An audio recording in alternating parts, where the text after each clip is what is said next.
اور بے شک اللہ ہی میرا اور تمہارا پروردگار ہے، تو اسی کی عبادت کرو، یہی سیدھا رستہ ہے۔ پھر اہل کتاب کے فرقوں نے باہم اختلاف کیا، سو جو لوگ کافر ہوئے ہیں ان کو بڑے دن یعنی قیامت کے روز حاضر ہونے سے خرابی ہے۔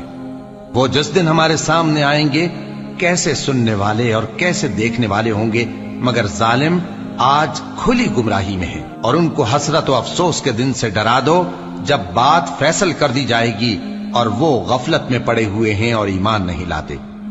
ہم ہی زمین کے اور جو لوگ اس پر بستے ہیں ان کے وارث ہوں گے، اور ہماری ہی طرف ان کو لوٹنا ہوگا۔ اور کتاب میں ابراہیم کا ذکر کرو، بے شک وہ نہایت سچے تھے، پیغمبر تھے۔